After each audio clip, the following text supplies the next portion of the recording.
called him again. Plus when you give it up so easy, you ain't even fooling him. If you did it then you probably can. Talking out your neck saying you're a Christian, a Muslim, sleeping with the jinn. Now that was the sin that did Jezebel in. Who you gonna tell when the repercussions spin?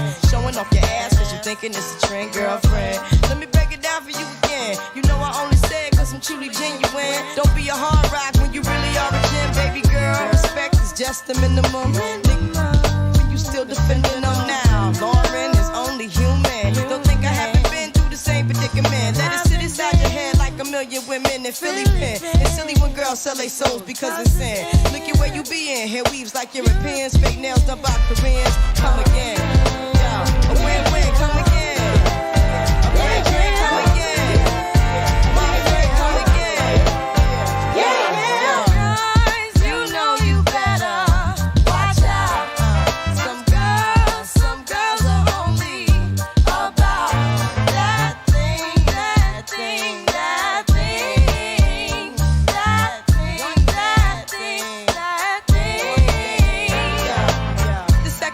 Dedicated to the man, more concerned with his rims and his Timbs and his women. Him and his men come in the club like hooligans. Don't care who they your fan, Papa Yang. Like you got yeah. Let's not pretend. The one that pack pissed out by the waist, man. Crissed out by the casement. Still the name of the basement. The pretty face man claiming that they did a bid, man. Need to take care of their 3 and 4 kids. Been the face in court case when the child support's late. Money taking, heartbreaking. Now you wonder why women hate men. The sneaky silent man. The punk domestic violence man. The quick to shoot the semen. Stop acting like boys and be men. How you gon' win when you ain't right within? How you gon' win when you ain't right within? For social media users joining us online and in the audience, please follow us at Nat Urban League on all platforms and take a moment to update your Facebook, Instagram, and Twitter status using the hashtag NULCONF23.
For social media users joining us online and in the audience, please follow us at Nat Urban League on all platforms and take a moment to update your Facebook, Instagram, and Twitter status using the hashtag NULCONF23. This is for you, my number one.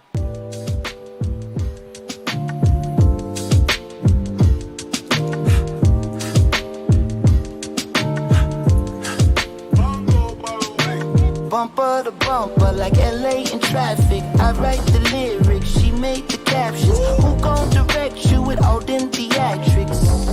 But of course, ain't that the way it's supposed to be? Supposed to be, it's supposed to be. Here with me, here with me, yeah.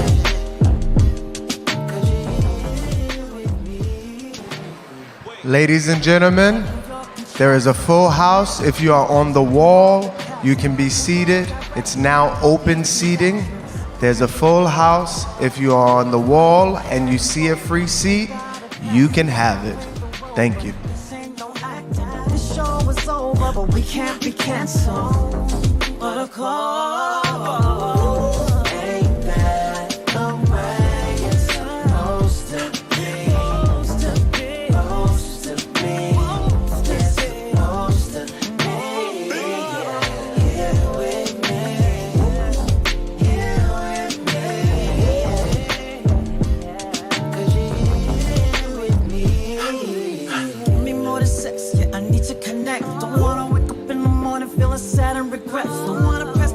just want you to make me feel special. But of course, give me more than sex, yeah, I need to connect. Don't wanna wake up in the morning feeling sad and regret. Don't wanna pass me when I just want you to make me feel special. But of course, ain't that the way it's supposed to be? Supposed to be, it's supposed to be, yeah. Here with me, here with me, yeah. 'Cause you're here with me.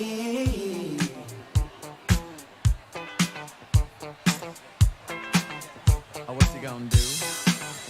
You wanna get down? Tell me. Oh, what you gonna do? Do you wanna get down? Oh, what you gonna do? You wanna get out? Oh, what you gonna do? You wanna get down? Tell me. Get down on it. Get down on it. Get down on it. Get down on it. Come on in. Get down on it. Get down on it. Get down on it. Get down on it. How you gonna do it if you Ladies and gentlemen, by standing? the program is about to begin. Please fill in every empty seat. Again, the program is about to begin. Please fill in every empty seat. Come on in. If you really want it, you gotta feel it. Get down on it. Come on in. Baby, baby. Get on it. I say, people, what you gonna do? You gotta get on the groove if you want your body to move. Tell me, baby, how you gonna do it if you really don't wanna dance? By standing on the wall. Get your back up off the wall. Tell me, how you gonna do it if you really won't take a chance? By standing on the wall. Get your back up off the wall. 'Cause I heard all the people saying, get down on it. Get down on it. Get down on it. Get down on it. When you're dancing, get down on it. Get down on it. Get down on it. Get down on it. Sha-da-ba-da-ba-da-ba-doo. Ladies and gentlemen, please take your seats. Please take your seats. Please take your seats. Our program is about to begin. Come on, get your back up off the wall. Dance, come on, get down on it. Come on and get down on it. If you really want it, get down on it. You gotta feel it. Get down on it. Get down on it. Get down on it. Get down. Come on and get down on it. Baby, baby, get down on it. Get down. Get on it. Get down on it. How you gonna do it if you really don't wanna dance? By standing on the wall. Get your back up off the wall. Tell me, baby, how you gonna do it if you really won't take a chance? By standing on the wall. Get your back up off the wall. Listen, baby, you know it. Oh, when you're dancing, yeah, you show it. Oh, when you move, move, move, you know it. Oh, when you're dancing, yeah, you show it. As you move across the floor, get down on it. Come on and get down on it. If you really want it, get down on it. You gotta feel it. Get down on it. Get down on it. Get down on it. Come on and get down on it. Baby, baby, get down on it. Get on it. Get down on it. Sha-da-ba-da-ba-da-ba-da. Oh, what you gonna do? Do you wanna get down? Oh, what you gonna do? Get your back up off the wall. Dance, come on. Get your back up off the wall. Dance, come on. Get down on it. Come on and get down on it. If you really want it, get down on it. You gotta feel it. Get down on it. Get down on it. Get down on it. Come on and get down on it. Get down on it. Get down on it. While you're dancing, get down on it. Get down on it. Get down on it. Get down on it.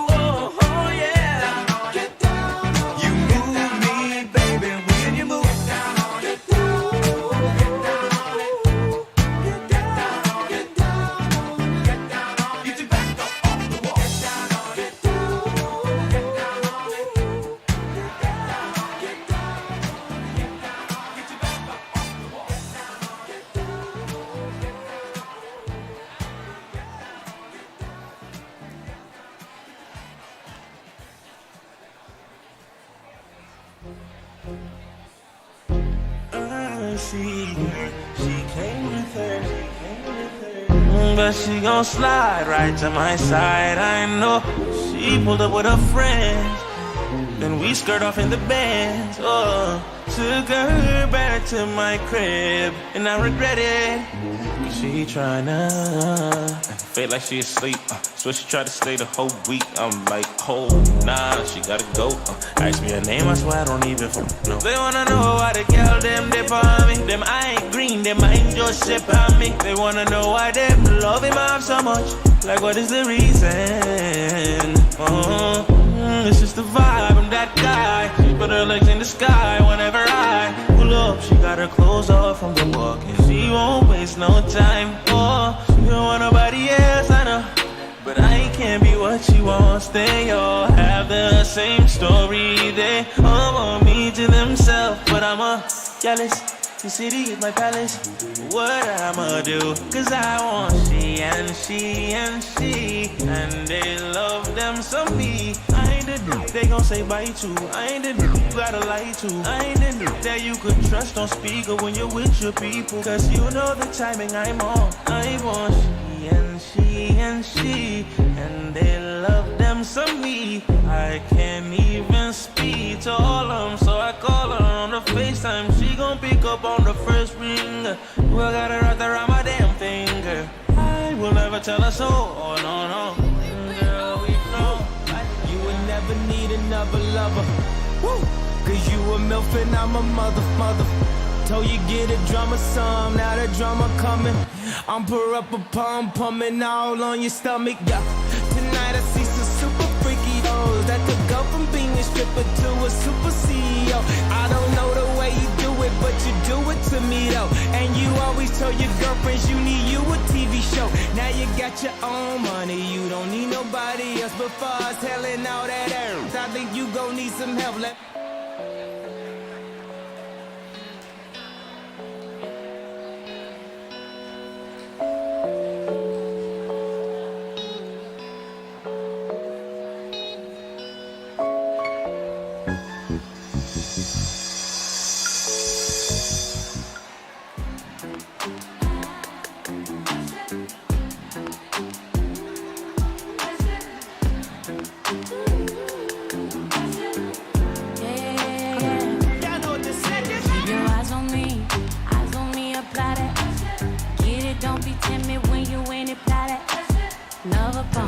Ladies and gentlemen, our program is about to begin.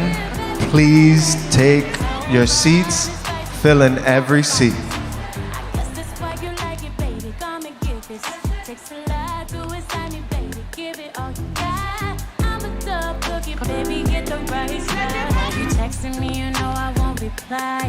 Why you ain't with me when I wasn't this fly? Now I'm on top and now I'm riding sky. Don't need nobody, but I take you down tonight. And now I'm okay with being nasty. You can hop for all these girls anyway. My body tripping, boy, but you gon' have to pay. But when you get it, lick it like a candy.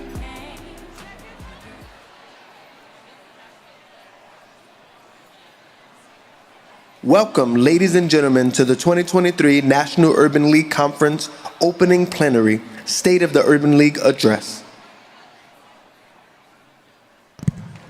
Please welcome to the stage our presider for this year's State of the Urban League Address and Opening Plenary, our chairman of the National Urban League Board and Chief Administrative Officer at MasterCard, Tim Murphy.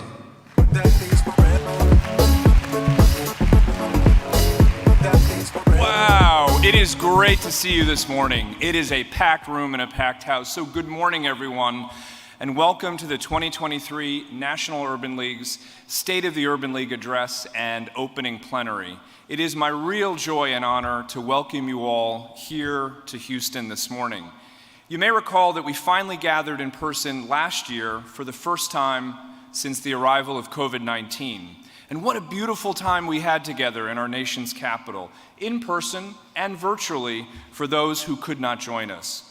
And as the pandemic continues to give way to relief day by day, we remain grateful to gather together again in person this year ever mindful of how much the pandemic taught us about how very connected we've always been to one another and how we remain so today.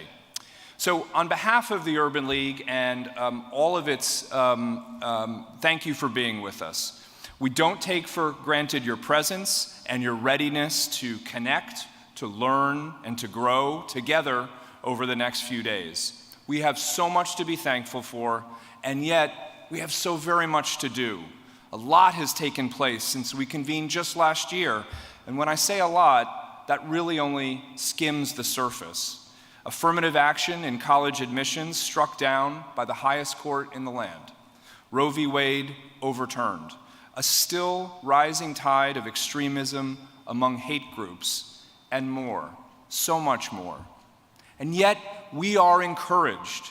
Your being here at this time and in this place signals that you are not only willing but ready, as the late Congressman John Lewis stated, to make good trouble and to stand for what is right and just and fair for all. Now, our work is deep. It requires significant investment in talent, in time, and in treasure.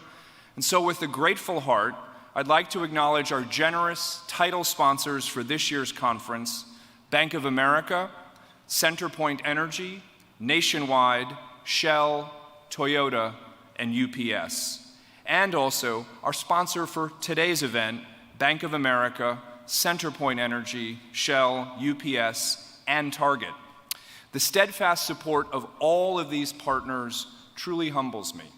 Their investment is a clear nod to regarding the value and relevance of the work of the National Urban League, and their spirit of partnership is especially significant at this time when the League and its affiliates are working harder than ever before to combat escalating attacks on our democracy at all levels. So please join me in thanking our sponsors and champions of the National Urban League for their unwavering support of the League's mission and values.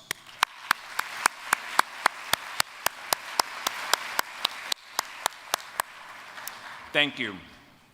Now let's turn our attention to the purpose of our time together to discuss the state of the Urban League, which really is the state of our nation and of the world. During this morning's plenary, we will hear from several speakers who will share insights on what's ahead, barriers affecting forward movement, and what all of us can do together to impact outcomes for the better. We all know that next year, 2024, is a major year when we will elect the next President of the United States. But 2023 is also a critical year that requires us to vote at each level in our states and in our communities. This calendar year includes several high-profile, high-stakes races. 3 states will hold gubernatorial elections, 4 will decide the makeup of their state legislatures, and 2 will vote for potentially critical seats on their Supreme Courts. And additionally, a host of cities, large and small, will cast ballots for mayor. Local and state races can have real consequences and impact on all of our lives. So even though it's an off year, please exercise your right to vote. Whether you be red or blue or independent, your vote truly makes a difference. And I'm especially looking forward to this year's keynote today, which will be delivered by our very own President and CEO, Marc Morial, who is celebrating 20 years of excellence in leadership of the Urban League this year.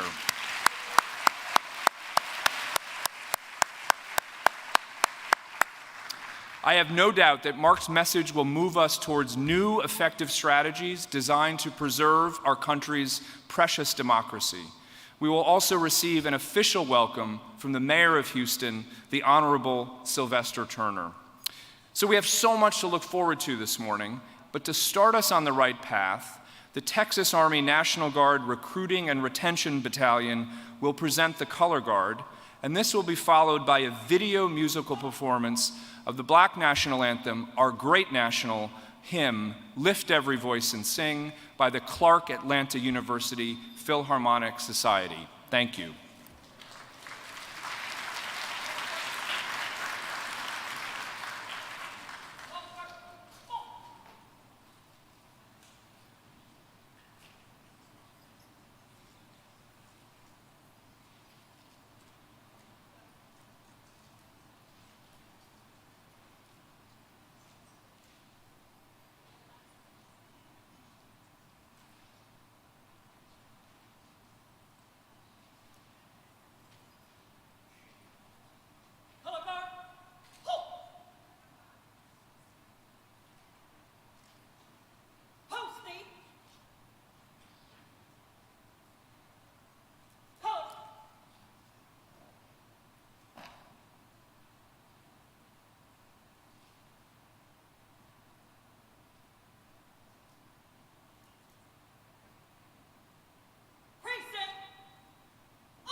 please stand for the Black National Anthem.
So we hope you're ready for this year's conference. We've pulled together dynamic speakers for our plenary and forum sessions each day. We trust you'll leave inspired by their fresh perspectives on major issues impacting our communities. And we also will honor phenomenal women in leadership at the Women of Power Luncheon, truly a don't miss event. And we look forward to seeing you all in your finest at the Whitney M. Young Jr. Awards Gala on Friday evening. We also encourage you to enjoy the Urban League Now Experience and Lounge at the Convention Center, which is open from 10:30 a.m. to 6 p.m. today. And tonight, be sure to join us for the Urban League Live Party being hosted by some sponsors who are not identified on my script. Nor are they here. So, if you've ever had the pleasure of hosting a conference of this magnitude, I can tell you that it's great work and truly hard work. And it's why we're so grateful for the support of the local Urban League leaders who work hand in hand with us each step of the way. So at this time, I'd like to invite the president and CEO of the Houston Urban League, Judson Robinson III, to the podium to share a few words. Judson. I've been on. Tell me who gon' take me out. Take me out, take me out, take me out, 'cause I've been on. Well, good morning. Welcome to the state of Texas and to this Urban League address that will discuss the crucial issues facing our city and our country. As the CEO of the Houston Area Urban League, it is both an honor and a responsibility to address all of you today as we come together to discuss the pressing needs for equity and advocacy in Houston and across the United States. Folks, we are facing a critical moment in this nation. You're here today because, like me, you're concerned about the direction this nation is headed. You care about the future of marginalized people. You take pride in civic leadership. You are an urban leaguer. Give yourselves a round of applause. And as urban leaguers, we need you now. This nation needs you to remember our ancestors, their history, their struggles, and then to reflect on the knowledge gleaned here. Take it back to your communities, set it in motion in actionable solutions that deliver equity in every city that you call home. Now more than ever, our mission to create a fair and just society stands at the forefront of our work. Marginalized communities face multifaceted challenges that require immediate attention and united action. In Houston, as in many parts of the country, the disparities that exist are glaring, leaving vulnerable populations without the resources and opportunities they deserve. First and foremost, we must address the inequities in education. Our schools should be places of empowerment and growth, but far too often, children in underserved communities face a lack of resources, overcrowded classrooms, and inadequate support systems. We must advocate for increased funding and equitable distribution of educational resources, ensuring that every child receives a high-quality education, regardless of their zip code. Marc mentioned yesterday the hostile takeover that is happening in the Houston Independent School District. He asked Abbott to take his hands off HISD, and he couldn't be more spot on.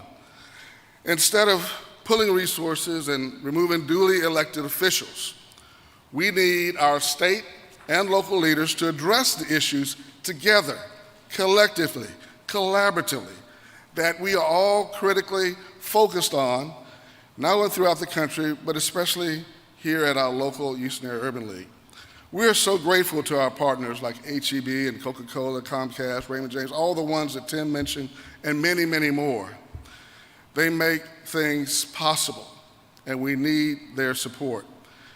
We have to ensure our kids and families are reading at grade level and set up for future success.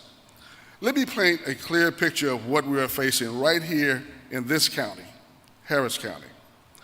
1 in every 3 students in Harris County has low functional literacy, meaning they do not have the skills they need to function for their roles on the job, in their family, or in society. Let me say that again, 1 in 3. 1 in 3, ladies and gentlemen. 60% of Houston's children enter kindergarten each year lacking the requisite reading skills.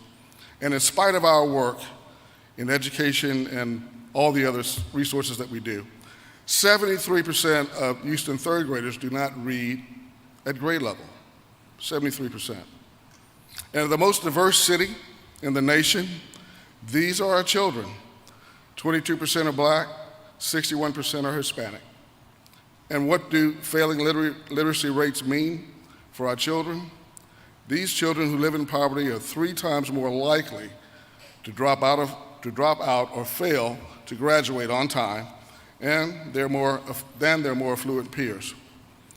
To build on that point, we cannot overlook the economic disparities that exist.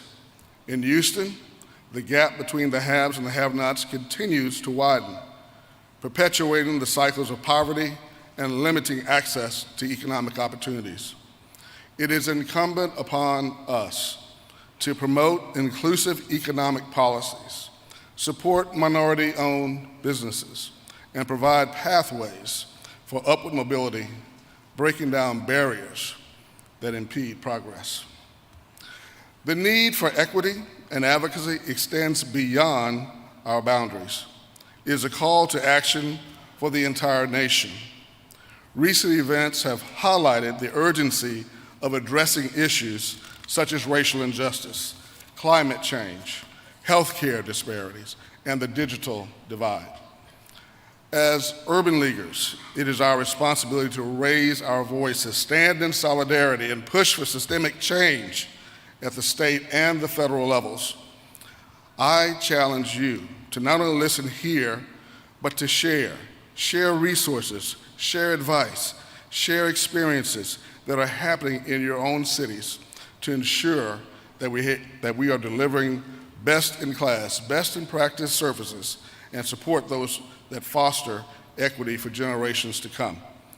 The knowledge and the power we hold as urban leaguers is strengthened by our ability to work together. I urge all of us to remain steadfast in our commitment to justice, equality, and progress. We must mobilize, organize, and collaborate with like-minded organizations, community leaders, and policymakers to effect meaningful change. By uniting our efforts and amplifying our voices, we can bring about transformation to our communities that is urgently needed. In Houston and across the United States, the challenges are indeed great, but the power of our collective advocacy is even greater. Let us embrace this moment as an opportunity to forge a future defined by equity and justice. Together, we can create the America where every person's potential is unleashed, where every person's opportunity has no bounds, and where every community will thrive. As we engage in conversations, workshops, and networking throughout this conference, let us be inspired to act with conviction and compassion. Let us leave here with a renewed sense of purpose, committed to making a lasting impact in our communities. Thank you all for your dedication to the cause of equity and justice. I look forward to joining the forces that are here in this room today as we continue this vital journey together. Thank you and God bless. I've been on. Tell me who gon' take me out. Take me out. Judson, thank you. Let me again ask for a warm round of applause for Judson and for our great hosts of the Houston Urban League.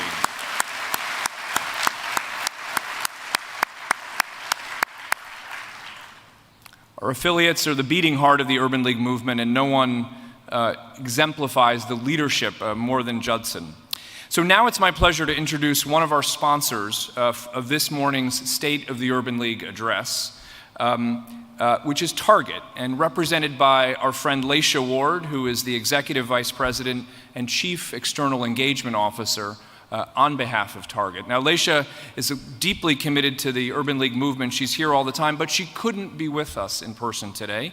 And so please turn your attention to the screen for a video message from Laisha. Thank you. Welcome to My Heart is Full, a Target Black Beyond Measure series where we celebrate Black joy and the people that are uplifting their communities. You are just doing so many amazing things. We want to make sure you have everything you need. Let's hit the road! These inspiring individuals embody what Black Beyond Measure is all about. I think that's what Black Beyond Measure means. It just means be bold, be black. Let me move my bangs. It don't have to be February. Check out the series My Heart is Full on Target's YouTube channel. Thank you and good morning, my Urban League family. On behalf of the Target team, I want to thank Marc Morial, the Urban League board, and all the affiliates for bringing the Urban League mission to life. Thanks to the Houston Area Urban League President and CEO Judson Robinson III, and Mayor Sylvester Turner for your leadership and hosting this empowering gathering. At Target, our purpose, culture, and values are at the center of every decision we make, including our commitment to social justice and racial equity. That's why we created our Racial Equity Action and Change Committee, or REACH, our enterprise-wide efforts to accelerate DE&I impact and fuel the economic, social, and structural vitality of Black people across the country. It's about listening, learning, and co-creating with partners like you, putting deeds behind our words and doing the work, including our commitment to spend $2 billion with Black-owned businesses by 2025 to create economic opportunity and build intergenerational wealth. As my grandma always said, there are few things in life we do well by ourselves. We know we're not on this journey alone. We have all of you, my Urban League family. Thank you all for what you've done and what you'll continue to do. Enjoy the conference.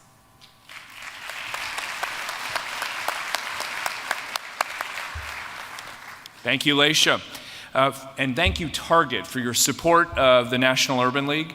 Your tremendous generosity allows us to continue doing the great work that the League was created to do.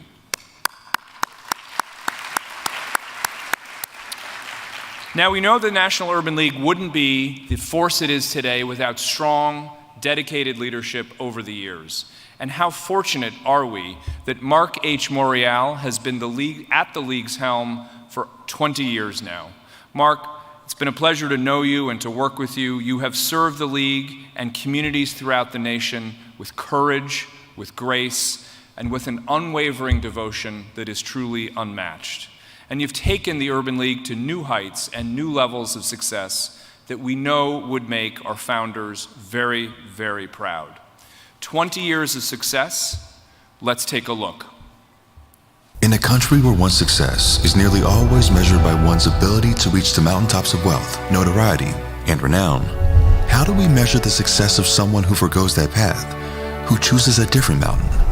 What yardstick can measure the worth of one who seeks not the peaks of personal success, but the rugged slopes of justice, the steep trails of equality, and the undulating paths of racial healing? As a boy growing up in New Orleans, far from any mountain, Marc Morial perhaps never pondered that question. In the halls of a Jesuit high school, his mind was fixated on being just one of 14 Black students on the entire campus. Like his parents and civil rights leaders before him, he recognized the need to unify his fellow Black students, to fight for fair representation, and in doing so, founded the school's first ever student association for Black achievement. He found a mountain worth climbing and started his ascent. Marc's unwavering quest for racial equality wasn't a fleeting interest. He carried it with him to Georgetown University, where he earned his law degree, and then brought it back home to New Orleans. Following in his father's footsteps, he became the mayor of his hometown, and after 2 transformative terms, having created a multiracial coalition that decreased crime, multiplied opportunities, and expanded the city's global influence, Marc cast his eyes on a new horizon. The year was 2003, and he moved from the Big Easy to the Big Apple, and became CEO of the National Urban League. Marc kickstarted his tenure by dreaming of a future vibrant with justice and racial upliftment. In his inaugural address as CEO, he delivered the 5-point empowerment agenda, pledging to address the critical pillars of education, economy, civil rights, and more. When the clarion call of justice resonated, Marc responded, joining President Obama's task force on 21st century policing in 2009. In the face of the racially disparate impact of the coronavirus, Marc planted the seeds of the Urban League Fights for You campaign. He announced the organization's relocation to Harlem and began construction on a 425,000 square foot Urban League Empowerment Center in 2019. He helped shape the national conversation in the wake of the murder of George Floyd, releasing the 21 pillars for redefining public safety, establishing a new framework for criminal justice advocacy. He launched the Reclaim Your Vote initiative in the lead-up to the 2022 midterm elections, helping usher in a record number of Black and brown elected officials. He set new records for fundraising, helped create the National Urban League Empowerment Fund, and pumped almost $200 million into minority-owned businesses in urban areas. Every challenge over the past 20 years that has cast a shadow over America and over Black America has also been met by the light of Marc Morial's leadership and unwavering resolve, tirelessly charting a course towards recovery, resilience, and reform. His impact has resonated not only within a single community, a single city, or a single organization, but across our entire nation. Marc Morial has chosen to climb the most difficult mountains of justice and equality his entire life. But his success is not measured in just how many of those mountains he has climbed, but in how many he has moved. Marc is fond of saying, change happens by lifting one stone at a time. And at the National Urban League, we look forward to the promise of many more stones to be lifted, many more mountains to be moved, and a nation continually blossoming under the warmth of change.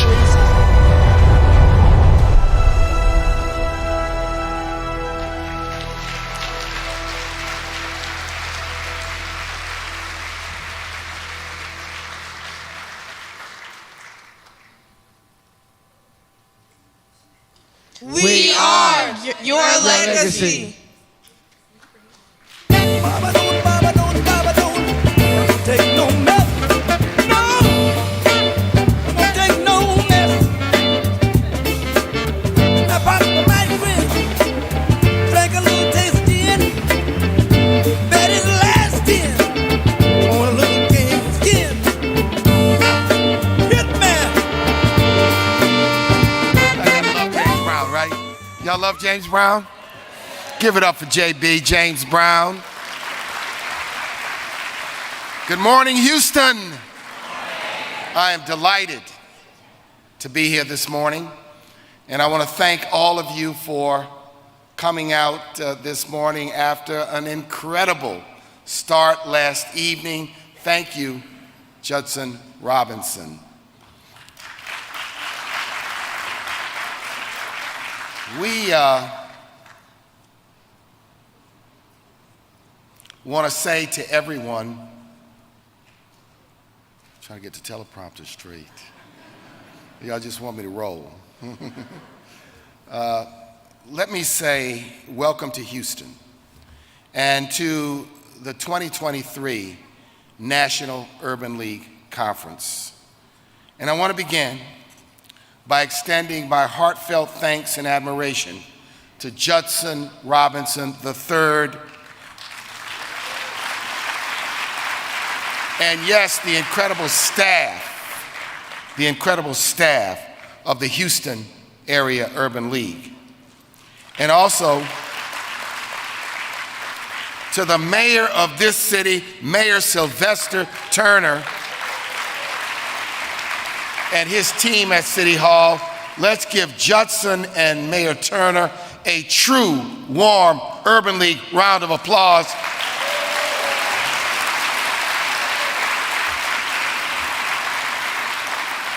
They joined us on this journey 4 years ago and refused to let a global pandemic steer us off course. And I also want to say thank you to Tim Murphy. Tim Murphy and the National Urban League Board of Trustees. Tim and members of our Board of Trustees, please stand. Thank you for being our central volunteers in this work. National Urban League trustees, thank you.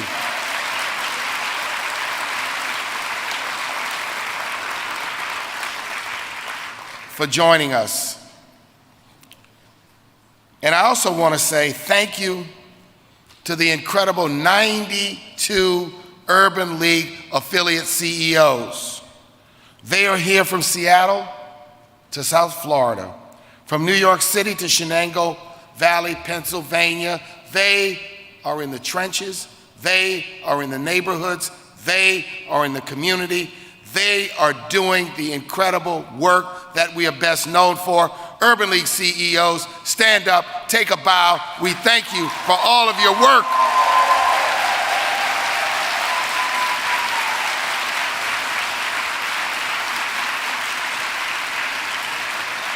And I want this morning to give a special shout out to one of our colleagues who has been a leader of his affiliate for some 50 years.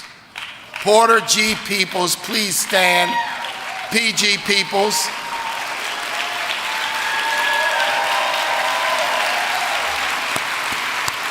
From Lexington, Kentucky, one of the Urban League's great affiliate CEOs. Thank you, PG, for your inspiration and indeed support. And we also want to thank We've got our participants in the Youth Leadership Summit over at Rice University. We're setting a record with attendance this year. They represent our dreams. They represent our aspirations. They represent our future. Youth Leadership Summit participants, please stand now. We want to show you our respect, our love.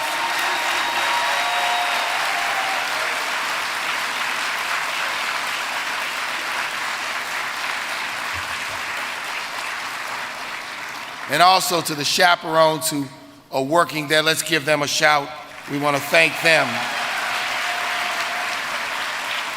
And our young professionals and guilders and affiliate board members, they have traveled from across the nation to join us for this momentous occasion. YPs, guilders, board members, please stand. We want to show you how much we respect and love the work that you are doing. And then there's the Business Executive Exchange Program corporate volunteers and students. This is a renewal of a brand new program that started in 1969, suspended in 2009, that we have indeed revived. So if any BEAT volunteers or students are with us this morning, would you all please stand? We want to recognize your great work, as well as any members of our emerging leaders classes. If you all are here, I'd like to ask you all to also please stand at this time. If you all are with us at this time, thank you very much. And then, after 20 years, I've been energized, supported, advised, pushed, held accountable by the National Urban League staff. These are folks I work with every day at the headquarters in New York, at the National Urban League Washington Bureau. They set a standard of diligence, hard work, excellence, and passion. Urban League staff, you may not be in the room mostly if you're here, but I want everyone to give them a thundering round of applause. Thank you. Thank you.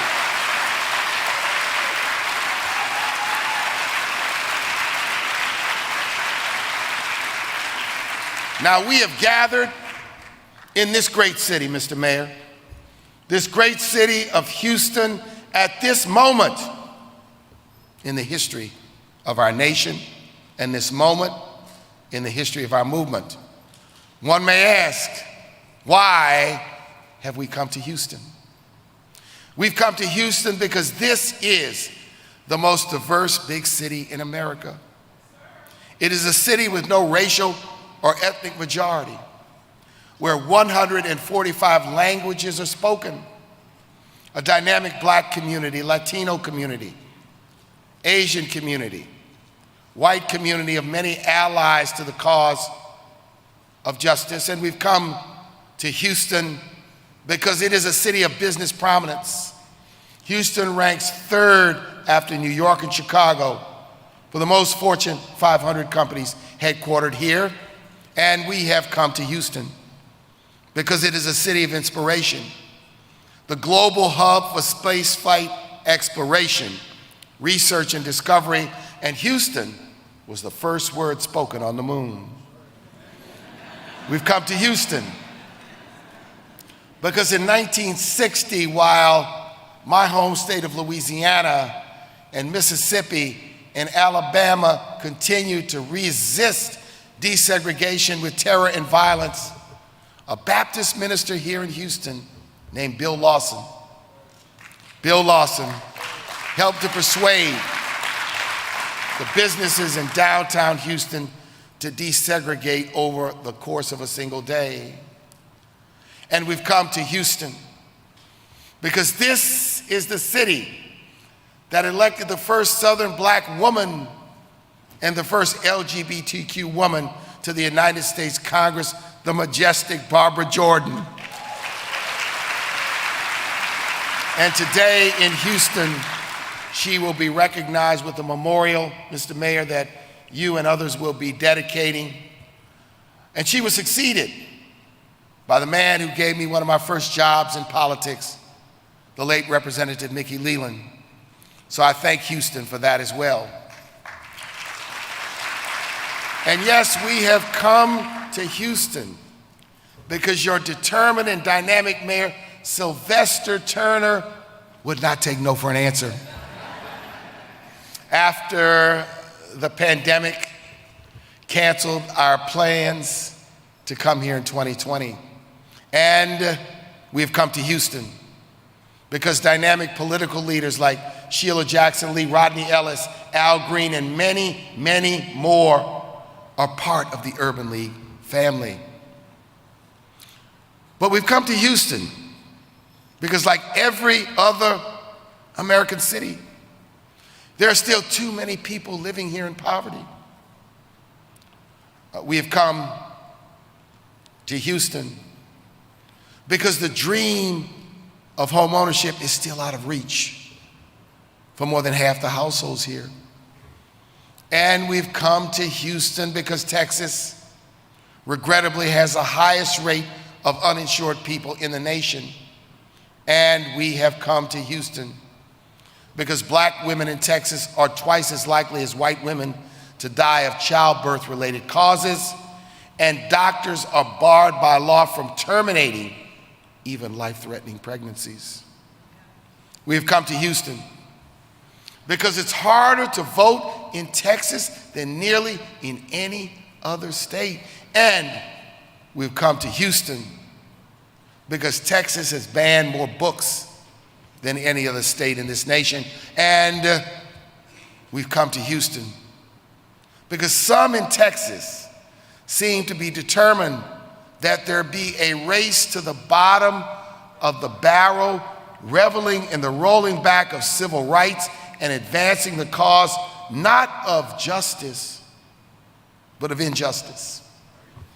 And we have come to Houston because we want to send a loud, unequivocal, and unmistakable message to Governor Abbott and the Texas State Legislature. And that message is clear. Get your hands off the Houston Independent School District. Get your hands off Harris County's free and fair elections. Get your hands off the private and personal relationship between doctors and their pregnant patients. And get out of the way of more than 1 million Texans eligible for health care coverage under Medicaid. Texas should expand Medicaid, like many states have done. Now, we've come to Houston because it is our responsibility to our founders and to our mission to join Judson, to join Mayor Turner, to join others in this city in this principled resistance. This principled resistance movement, which says no to voter suppression, no to restrictions on reproductive health, no to a warped and whitewashed fantasy of American history, no to economic injustice and systemic racism. Not 10 times no, not 100 times no, not 1,000 times no, 1 million times and 1 billion times and 1 zillion times no. No, no, no. We cannot stand quietly by. And let me speak to you as a generation. While hard-won progress is eroded,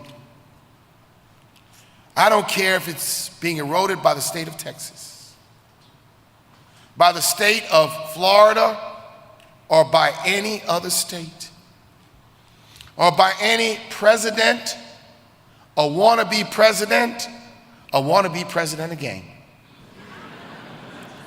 We want to send a strong message that we will pay any price, we will bear any burden, we'll battle any foe, will partner with any friend to make sure that the hard-won progress of our fathers and mothers and grandfathers and grandmothers and civil rights champions like Barbara Jordan and Fannie Lou Hamer and Thurgood Marshall and Martin Luther King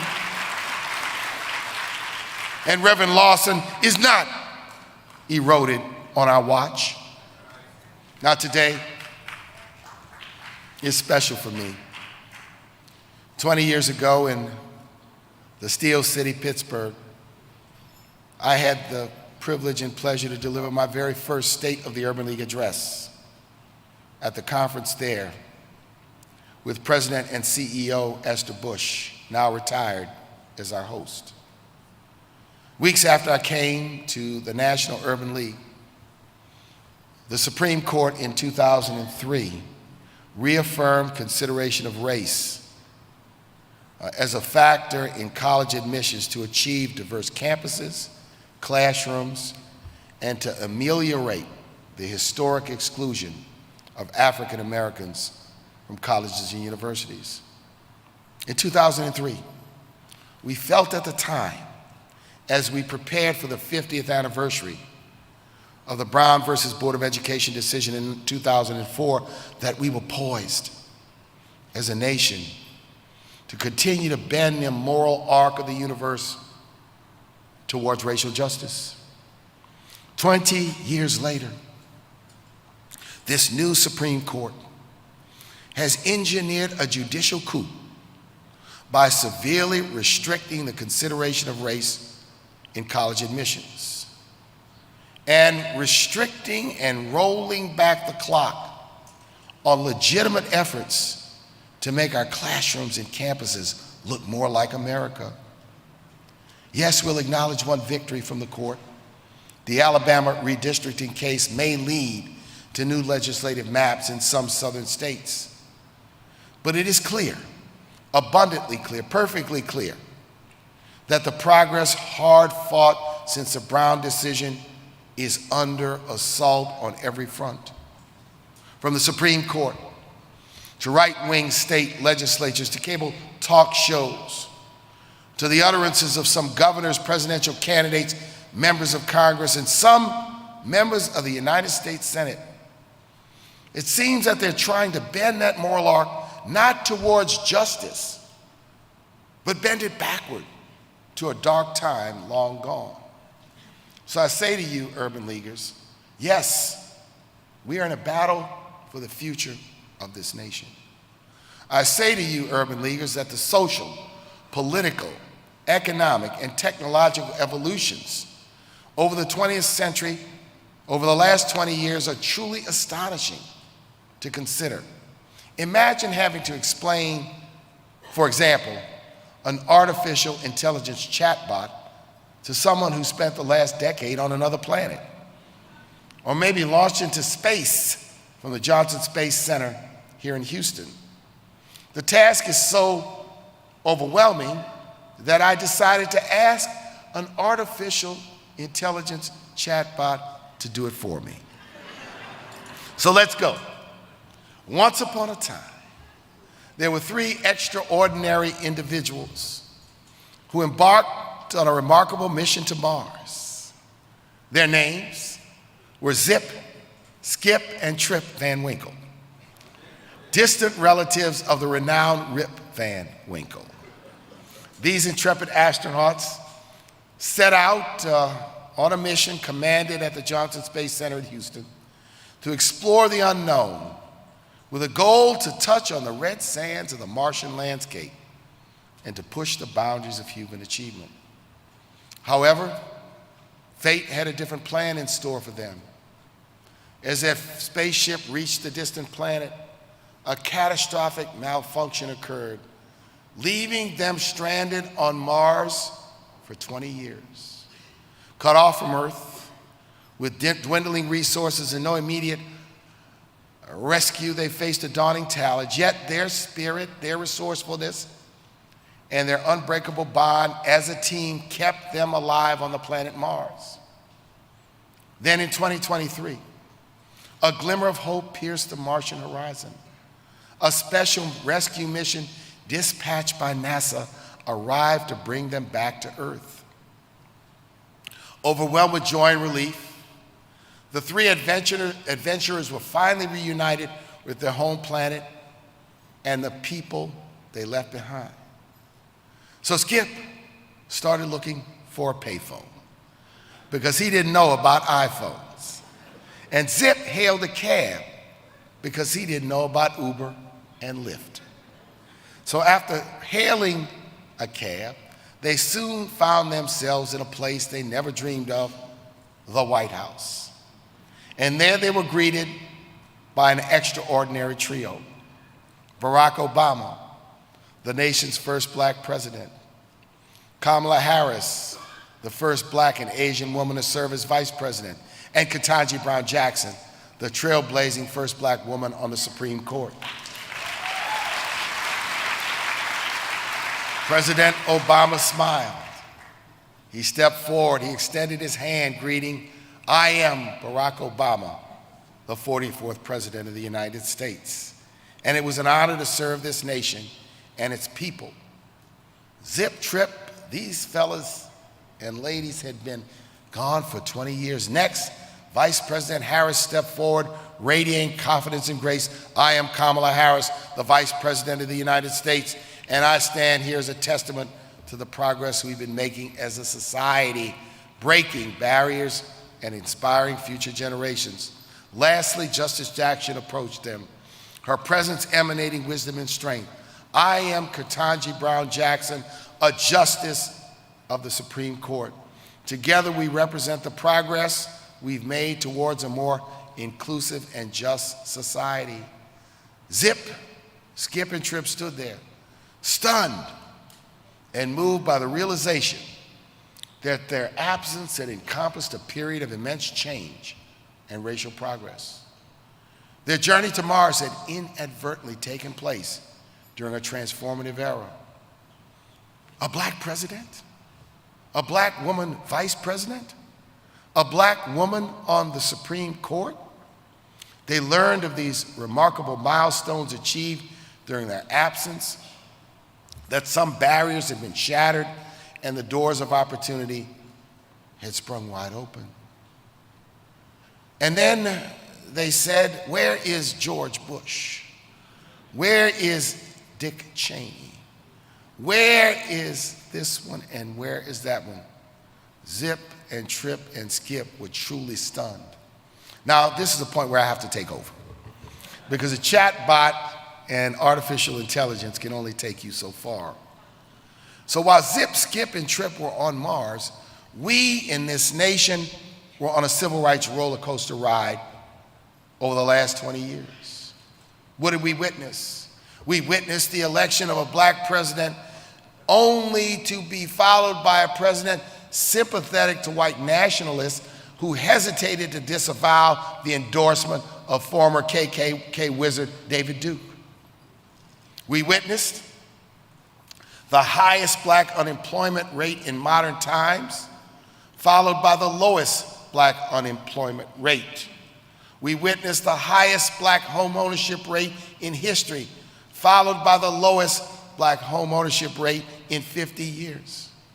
We witnessed, yes, a glorious win in 2005 with a powerful bipartisan coalition reauthorizing the Voting Rights Act, followed by the betrayal of the Shelby decision, striking down portions of that very same law just 7 years later. We witnessed the highest rate of black-on-black violence following years of decline. We witnessed the highest number of black corporate CEOs, followed by a decline, and now a rebound. We were on a roller coaster ride. We witnessed a slight narrowing of healthcare disparities due to the Affordable Care Act, followed by a widening due to COVID-19. We witnessed the Black Lives Matter movement prompted by George Floyd's murder, which led to a renewed corporate commitment to social responsibility and DE&I, followed by a vicious counterattack by extremist state attorney generals who act more like, yes, political hacks than constitutional scholars. We witness the black poverty rate fall, then rise, then fall again, and it is still too high. And we've seen a record number of black officials elected to mayors, elected to city councils and state legislatures, to the Congress, and to the United States Senate. And while we were riding this civil rights roller coaster for the last 20 years, we witnessed the near total destruction of my beloved hometown, New Orleans, due to the failure of man-made levees after Hurricane Katrina. We witnessed two recessions, the Great Recession and the COVID-19 recession, Superstorm Sandy, a massive oil spill in the Gulf, and recently, the deaths of Tina Turner, Harry Belafonte, and John Lewis.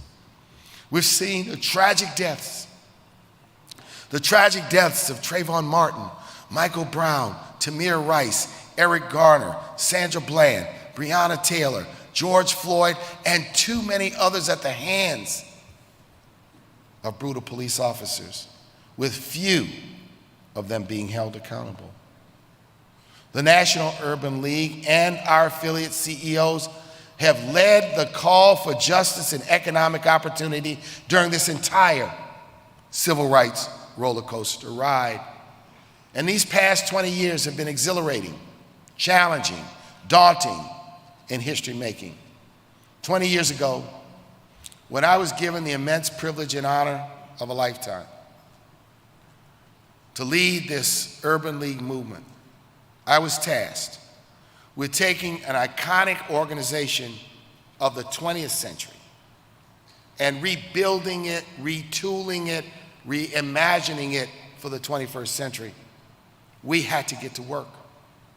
So I quickly traveled the nation, visiting affiliate after affiliate, meeting with urban leaguers, civil rights leaders, elected officials, business, labor, and faith leaders to get a take on what steps needed to be undertaken for the Urban League to be a 21st century force for change. What was inescapable and clearly obvious was that change and transformation were the order of the day. 20 years later, each and every one of our signature programs is new, from Project Ready to our reentry programs, to our housing counseling programs, to our workforce development and entrepreneurship programs. They are new, they are fresh, they are re-energized and making a difference in the lives of people from coast to coast. Our approach to our affiliates is new. We reduced affiliate dues by 80% and increased financial support to affiliates some tenfold, along with new investments in professional development and quality assurance. Our approach to advocacy is new. 20 years ago, we were too quiet, too isolated, too cautious, and therefore, candidly, mostly ineffective. By rebuilding our Washington Bureau, creating the Legislative Policy Conference, and unleashing the power of our affiliates, the young professionals, guilders, and our volunteers, we are now a respected and effective advocate for civil rights, economic opportunity, and racial justice in Washington, D.C. Our approach to coalition building is new. 20 years ago, we functioned sometimes as a loner, occasionally embracing opportunities to form coalitions.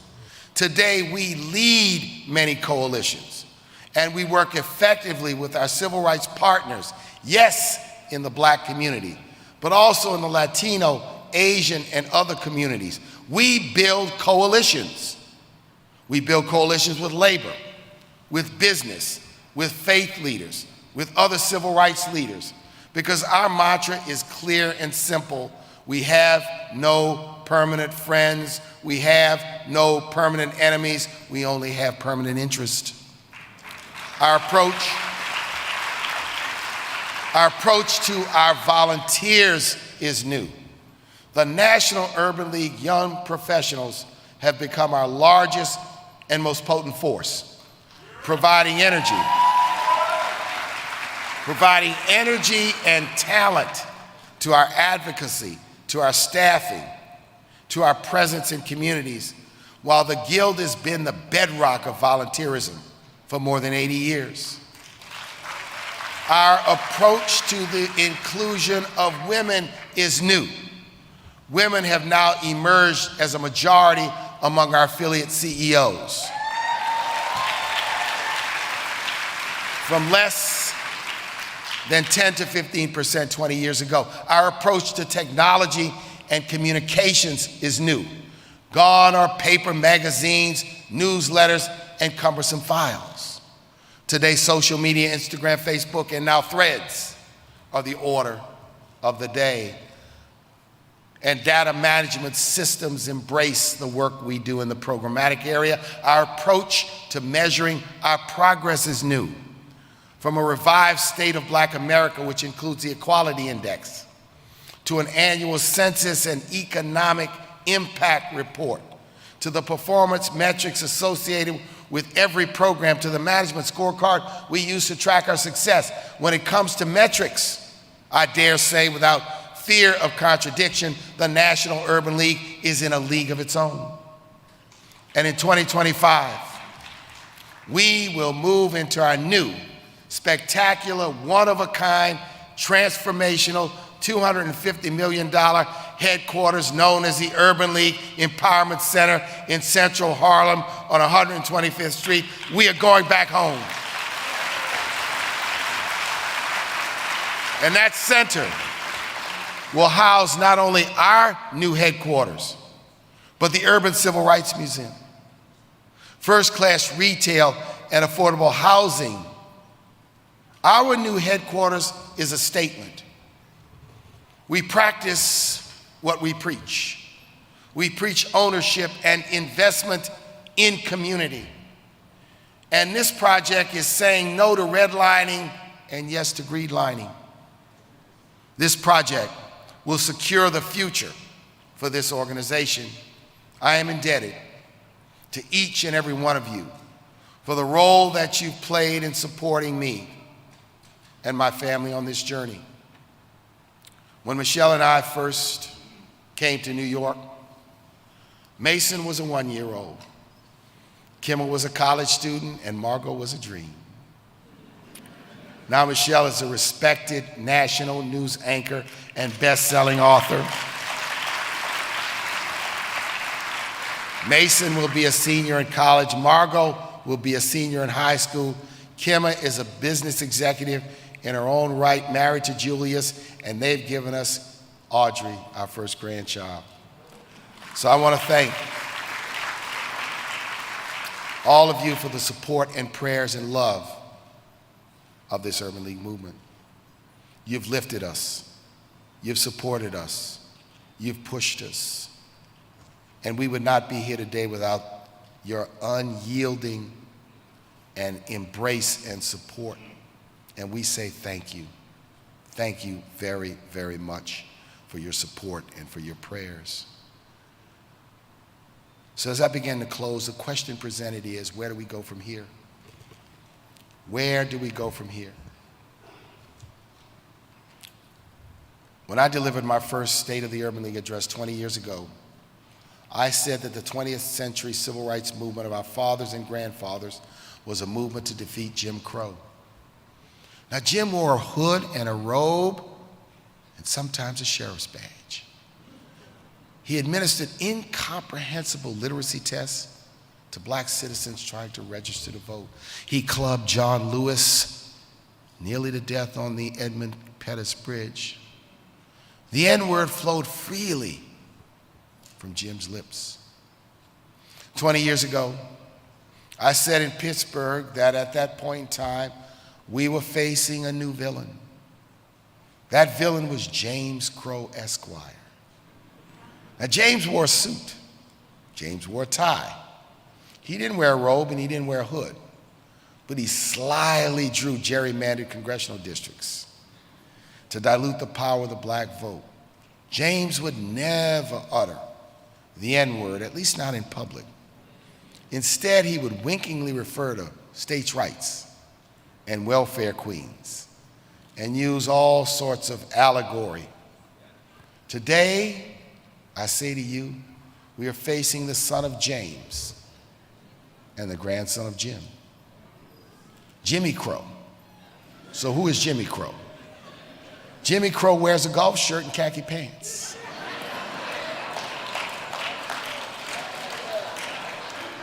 Jimmy Crow carries a tiki torch in place of a burning cross. Jimmy Crow was at the Capitol on January 6th, trying to pull a coup on our beloved democracy. Jimmy's not content with suppressing black votes. He wants the power to ignore election results altogether. He fiercely guards the symbols of white supremacy. His grandfather erected in town squares and on courthouse grounds to intimidate black Americans. He rants and raves about replacement theory and critical race theory. Now, Jimmy's got a companion. Jimmy's companion is Karen Crow.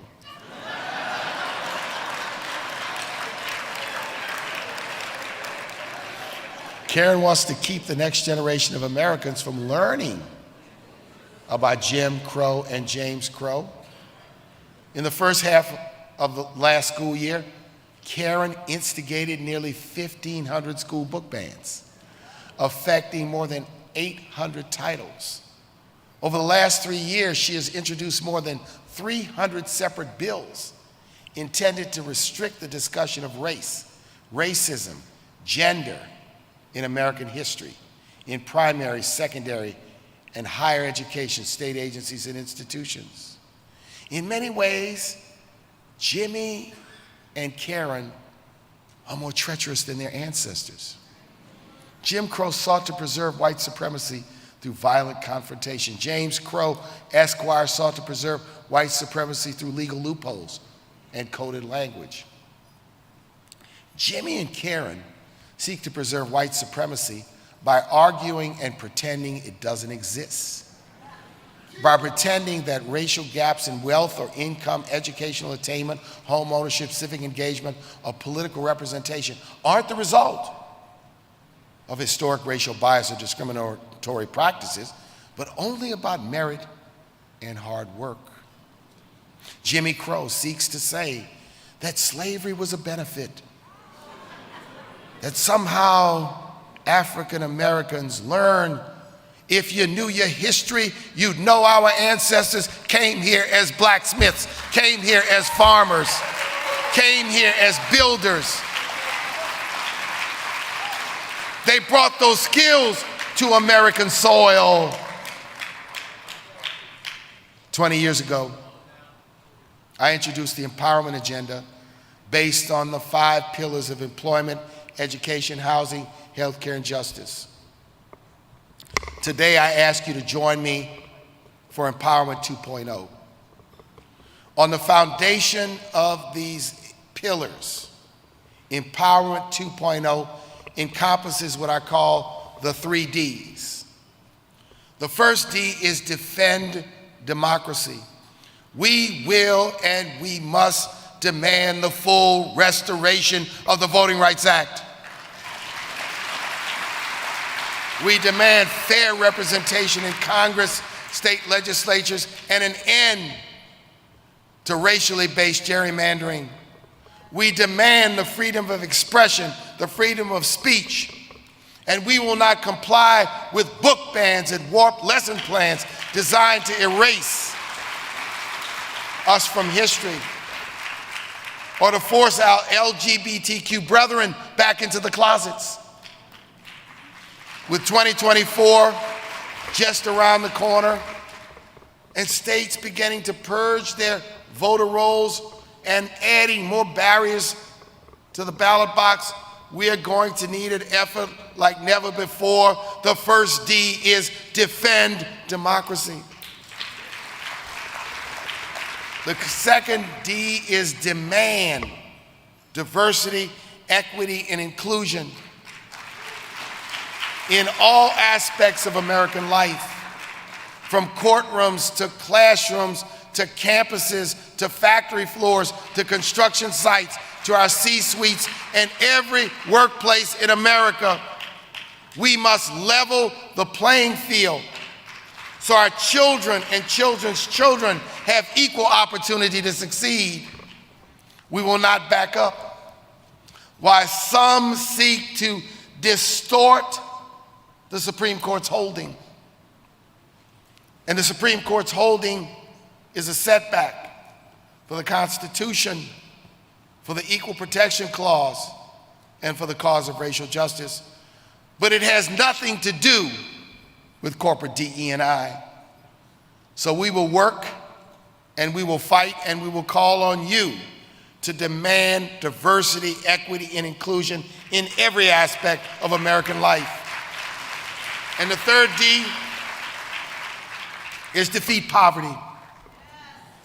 In order to close all income and wealth gaps, racial income and wealth gaps, we must focus on closing gaps in education, in healthcare, in housing and justice.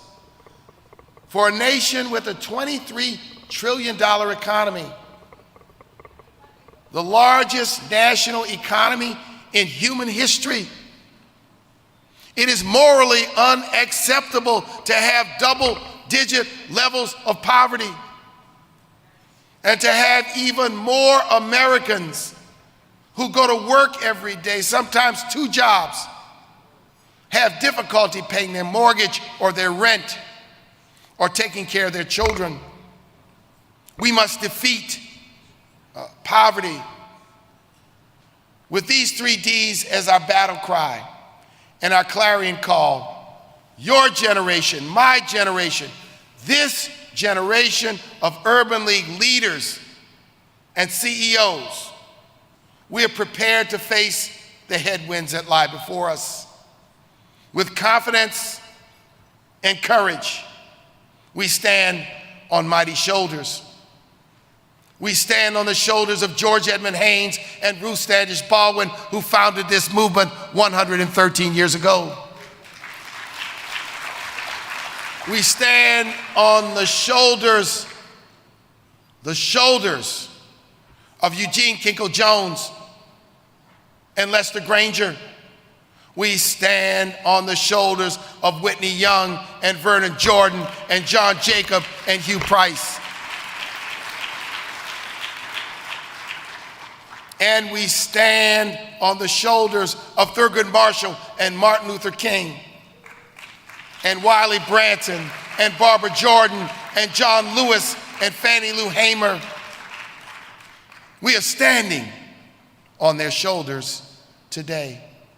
And we stand on the shoulders of your mothers, your fathers, your grandmothers, your grandfathers, my mother, my father, my grandmother. We stand on the shoulders of all who suffered and died.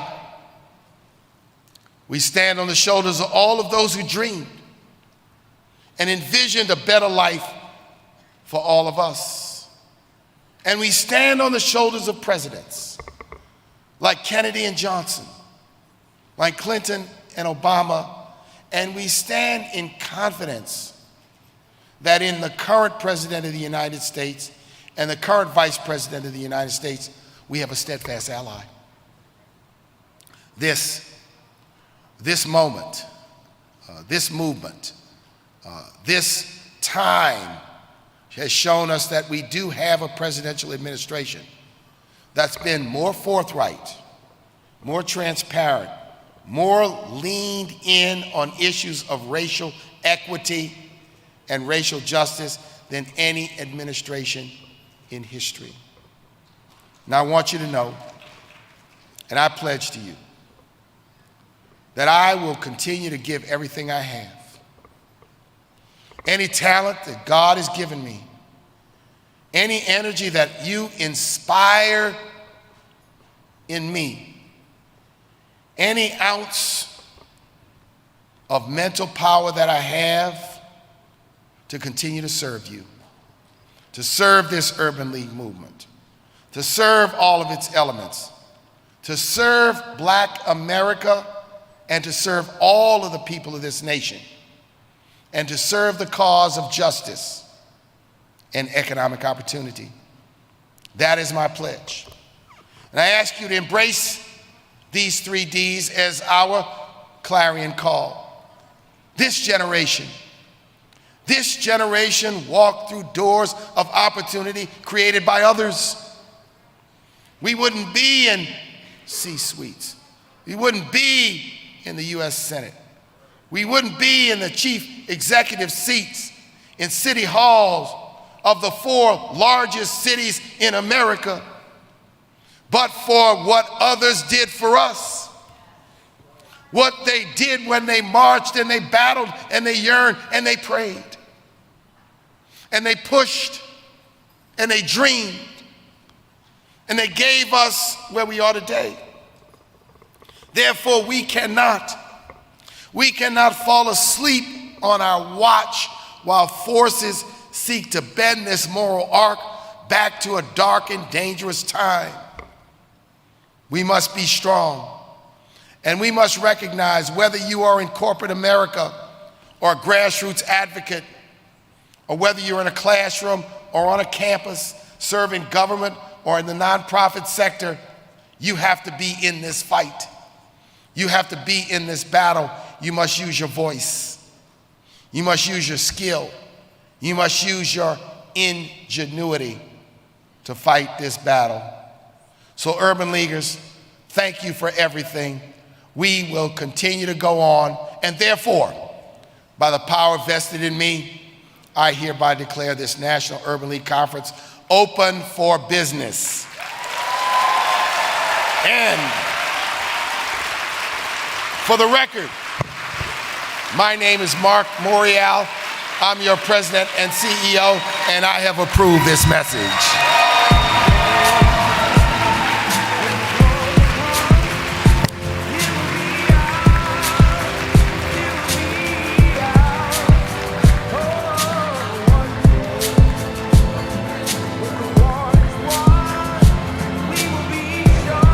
Welcome to the stage, Rhonda Spears-Bell, Senior Vice President and Chief Marketing Officer, National Urban League, and Executive Producer, National Urban League Conference.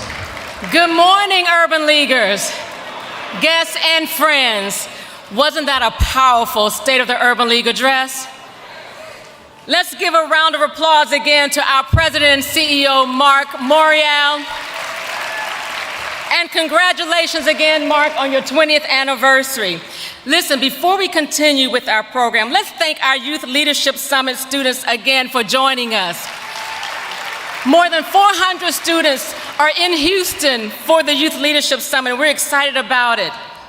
At this time, we will excuse them quietly as they have another exciting experience at NASA this morning.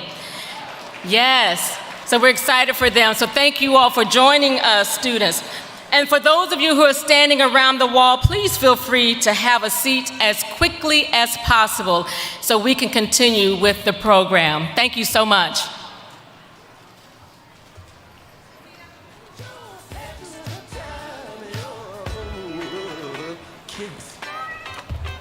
All right, well, hello everyone again. Let me join Rhonda in saying what an incredibly timely and empowering message from Marc. And Marc, again, thank you for your leadership, your capacity to articulate the goals and the mission of the National Urban League, and your friendship. So please help me now welcome 2 of our sponsors who will share some remarks.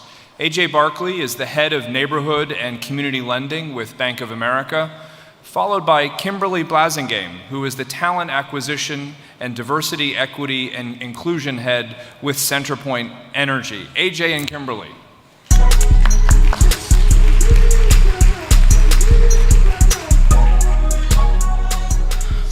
Well, thank you. It is truly a pleasure to be here today as we kick off this year's conference, which will help inspire all of us. It's an honor to share the stage with so many distinguished leaders who jointly work towards a fair and more equitable future. We are delighted that our Chief Administrative Officer, Steve Bolin, currently serves on the National Urban League's board. Bank of America has held a seat on the board since 1999 when our CEO, Brian Moynihan, held that role. It is my great pleasure, having seen the film last night and then having an opportunity to hear Marc Morial again today for to acknowledge his 20 years of leadership and tireless support for the National Urban League. So can we give him another round of applause? Marc has been a partner to Bank of America for more than a decade, and he is a trusted voice on our National Community Advisory Council. His energy, his drive, and commitment has inspired us to do even more to support racial equality and economic opportunity, and his guidance has been invaluable. He speaks freely, he challenges, and we take all of that feedback at Bank of America, and we are extremely excited to have him on the team. Throughout our organization for many years, we've had dedicated focus on all of the issues that he's discussed. We are among our nation, we are focused on those things that are most important to our nation's history. At Bank of America, we call that focus responsible growth, and it serves as a principle guiding everything that we do. For over a decade, we have dedicated substantial human capital, funding, thought leadership, and other resources to help achieve meaningful change in the communities that we serve. We made a significant investment in affordable housing and home ownership to better the lives of low to moderate and multicultural individuals and families. So, for example, our Community Development Bank provided nearly $8 billion in loans, investments, and other real estate development solutions to help finance over 10,000 housing units across the country. Our $60 million BIPOC fund, created with the Enterprise Community Partners to facilitate racial equality for minority housing developers, closed its first deal in Washington, D.C. in December of 2022. We have committed more than $44 million to 23 minority deposit institutions and originated over $260 million in loans through the Community Development Financial Institutions, better known as CDFIs. That finance affordable housing, economic development, small businesses, healthcare centers, charter schools, and community services. With a total portfolio of $2 billion at year end, Bank of America continues to be the largest investors of CDFIs in the United States. And we surpassed $500 million in equity investments to minority and women-led funds, extremely important, and more than doubling our initial $200 million commitment. We know that we can help open the doors to opportunities by breaking down barriers that have stood between individuals and key generational wealth builders, like home ownership and startup capital. So what I get to do every day, which I love, is I get to create solutions to help drive home ownership and to drive investment and access to capital for small business owners. So it's personal for me. It is very personal for me. So you may have heard about our $15 billion commitment we made in 2019 to say we were going to put over 60,000 individuals and families in homes. So a lot of times people say, well, you made this commitment, show us the receipts. So to date, through last month, we've done over almost $12 billion in lending and $424 million in grants for closing costs and down payments, all non-repayable.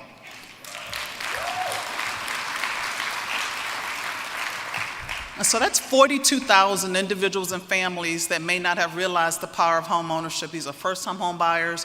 These are new people from a first-time generation to actually start through home ownership. These are real people, communities, and families that we impact. So I'll have a lot of stories, but I wanted to talk about one as I close out. A gentleman named Alan. He moved to Missouri, and he just didn't think he'd have an opportunity to get a home. He was, really frustrated. He didn't know where to go, like many homeowners. They don't know where to start. The process itself seems overwhelming. He had rented for years, and he still held on to that dream of home ownership. He enrolled in a home ownership class when he first heard about the program, our community home ownership commitment.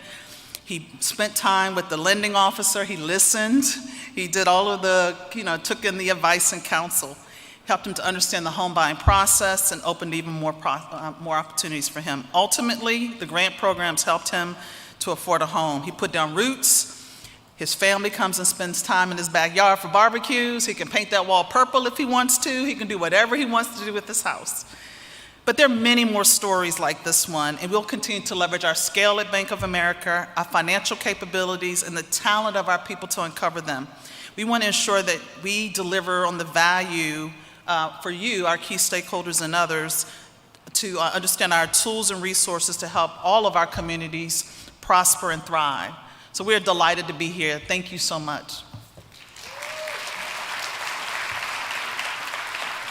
CenterPoint Energy is proud to be a lead sponsor of the 2023 National Urban League Conference. We recognize that our success and the success of our neighbors is linked to the vibrancy of our communities.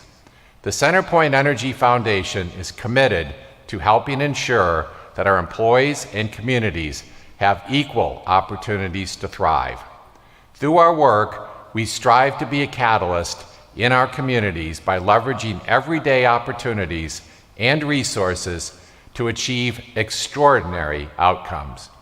We seek to invest in initiatives that improve people's lives today and build a strong foundation for tomorrow. Thank you for the remarks from our CEO, Dave Lazar. The CenterPoint Energy Foundation is proud to be a lead sponsor for the 2023 National Urban League Conference.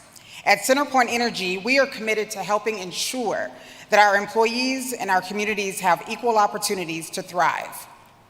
Every day, we strive to make a positive difference through employee volunteerism and engagement. Through our ongoing commitment, CenterPoint Energy Foundation supports our core giving area of education by highlighting diverse literature, exposing students to STEM, and working to build a diverse talent pipeline. We also promote community vitality by deepening our investment in diverse neighborhoods, expanding our work with organizations that provide affordable housing for under-resourced communities, and prioritizing quality of place projects. We support the great work of the National Urban League and their efforts to advance economic empowerment, equality, and social justice for African Americans and other minority groups. Thank you and enjoy the conference.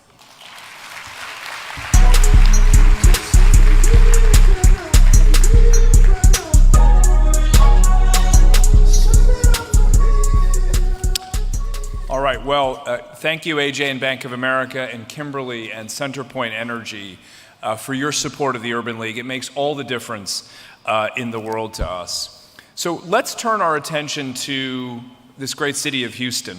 What a vibrant and exciting city for our convening this year. Texans often remind us that everything is bigger here, and the city of Houston has certainly shown a great big Texas heart in terms of its generosity and its welcoming spirit. So at this time, allow me to introduce the executive officer of this beautiful city, the 62nd mayor of Houston, the Honorable Sylvester Turner.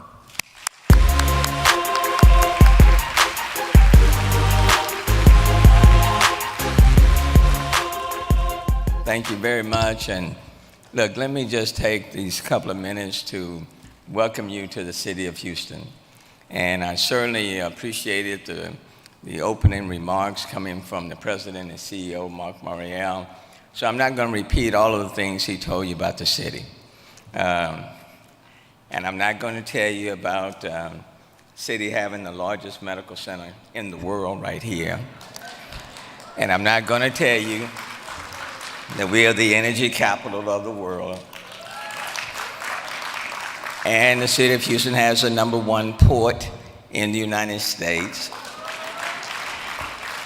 And as he told you, we're the most diverse city in the United States.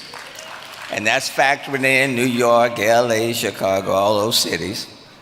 And I'm not gonna tell you that 1/4 of the people living in our city come from outside the United States. It is highly, highly diverse. But I do want to focus on what makes our city unique. And it's a city that wherever you come from, whatever your status, we believe that you can make it in this city. Quite frankly, if you can't make it in this city, we don't think you can make it anywhere. And I do want to focus on some things we have done. And I'm reminded on Valentine's Day, as I was leaving City Hall, this security guard, this woman, gave me one of the largest Valentine cards that you could imagine. And it was signed by all the security personnel guards at the city of Houston. And basically what it said, Mayor, let me thank you for raising the minimum wage so that we can earn a living in our city. I will tell you what makes the job special. So when you're in a place like this, a restaurant, and not too long ago, one of the waiters, after she put the plate down at this banquet, she then leaned over and she said, Mayor, I want to thank you because when we didn't know whether or not we were going to continue to have insurance, health insurance at this hotel, you, the city, stepped in and made sure that we were able to have insurance for ourselves and for our children. And I want to thank you for that. I am proud of the fact that in this city, we recognize that but for the grace of God, any one of us could be landing on the streets. And we recognize that the street is not a place for the people who live in our city. So since 2012, we have worked in a collaborative way to reduce homelessness in our city by more than 65% and transition them to a better place. Those are the things that I'm proud of. I'm proud of the fact that when I came in as mayor 8 years ago, I'm in my final 6 months as mayor of the city of Houston. When I came in, I said I didn't want a city of have and have-nots, where you can look on one side of the city and things are going well, and you look at another side of the city and people are still struggling to make it, just like the community in which I was born and reared. I was born in the, I guess you can say, the hood of the city of Houston. I still live in that same hood. Harvard educated, yes, but still living in that same hood. And it's not so because I'm so bright, but my mom, who was a maid who didn't graduate from high school, who worked at a hotel not too far from here, said to her son, after she signed the loan papers that enabled me to go to Harvard when I came back, she said, regardless of where you go from this point on, or what label is behind or in front of your name, my only request of you, Sylvester, is to stay in this same neighborhood as a reminder to other kids like yourself that you can grow up in the hood and one day you too can succeed. It's because of my mom, who reared 9 kids by herself, the ultimate CEO, that I've been able to manage this city, and we've been able to manage it well. I close by saying this: welcome to this city, a city where you're only limited by what you can imagine. And welcome to a city that recognizes that there's potential on every street, potential in every neighborhood. And you can't just assume that because you have made it, that the road is now paved for others to make it. We have to make sure that the road and the bridges that we built remain in place for those yet to come. And in this city, even the mayor recognizes that, like Nehemiah, you have to stay on the wall until the work is completed. And like Gideon, you can have a whole lot of people with you, but you may have just too many. And when you look at the adversaries, you may think you need more in order to accomplish your goal. But God reminded us that sometimes you just have too many, and you have to reduce your number and go into battle with the faithful.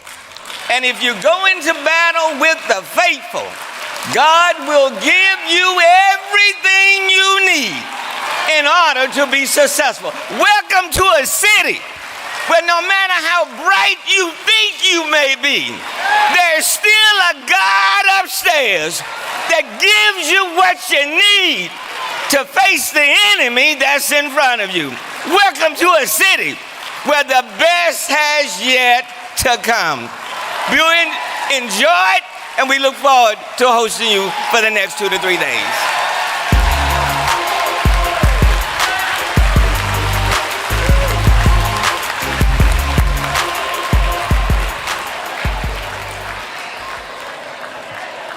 Thank you, Mayor Turner, for that extraordinary speech, and for your generosity and your leadership and welcoming Urban Leaguers here to Houston with such grace and such warmth.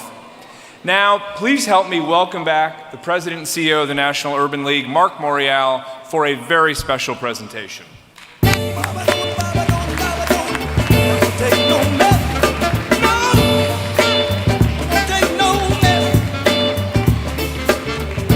The mayor was on fire.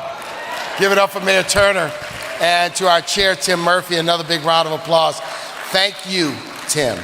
We all know that ensuring social justice is paramount for Americans who've been historically disenfranchised and even today are still targeted by extremist hate groups and racist systems. The Freedom Fighters Award is a new National Urban League honor bestowed upon those at the forefront of fighting for social justice.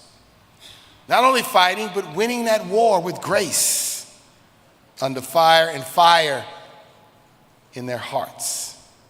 It is my sincere pleasure to present this award to a courageous fighter for social justice. Our recipient of this year's Freedom Fighters Award is Representative Justin Jones of the Tennessee General Assembly, District number 52, and you will recall that in April, he became the first representative to be expelled from the Tennessee House of Representatives for leading a gun control protest from the floor following a deadly Nashville elementary school shooting that killed 6 people, 3 of them 9-year-olds.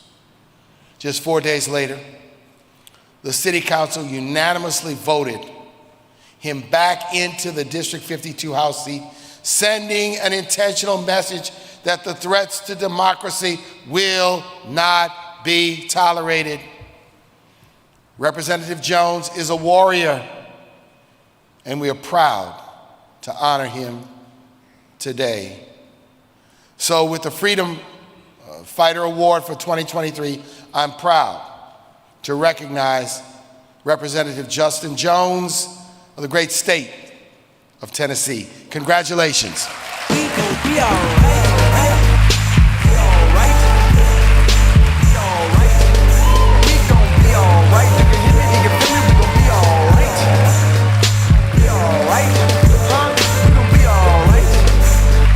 We alright. You can hear me, you can feel me. We gon' be alright. And when I wake up, I recognize you looking at me for the pay cut. Be alright. Be alright. Be alright. We gon' be alright. You can hear me, you can feel me. We gon' be alright. We gonna be all right. That's it. It's early. I know it's early this morning, but as Grandma said, I woke up this morning with my mind stayed on freedom Stayed on freedom.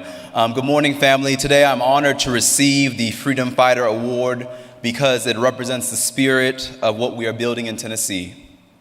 A revival of the ongoing movement for civil rights, a recommitment to the struggle each generation is born into to fight the forces of authoritarianism, white supremacy, fascism, and these anti-democratic forces wherever they may show themselves. President Morial talked about the 3 Ds for the Urban League going forward. I want to add one more D onto that: disrupt. Disrupt. As the youngest black lawmaker in Tennessee, myself and my colleague, Representative Pearson, were expelled from the Tennessee legislature for lifting up the voices of our constituents in the light of a mass shooting that took 6 precious lives, including 3 children. We were expelled because, unlike here, they shut off the microphone. And so we brought a megaphone. Our people were pushed to the back, so we walked to the front of the well to say that we cannot have business as usual, but we have to disrupt. We have to find a way to get in the way. We have to find a way to dramatize for the state the crisis of mass shootings, because the mass shooting at Covenant was not the first mass shooting in Tennessee, and unless we act, it will not be the last. I live in a state that we have to disrupt because we're passing laws that ban books and ban drag shows and ban black lawmakers, but refuse to ban the weapons of war that are terrorizing our children in schools. I stand here today as a testament of the power of people. My first week in the Tennessee General Assembly, I was on the elevator, and it was a defining moment for me. As I was getting on the elevator, excited as a new lawmaker, to be on the elevator, to only be told by State Senator Jack Johnson, "You are not worthy. You are worthless," in fact, is what he told me, "and you don't belong here." It was at that moment I realized that I was not in the General Assembly to make friends. I was here to make change.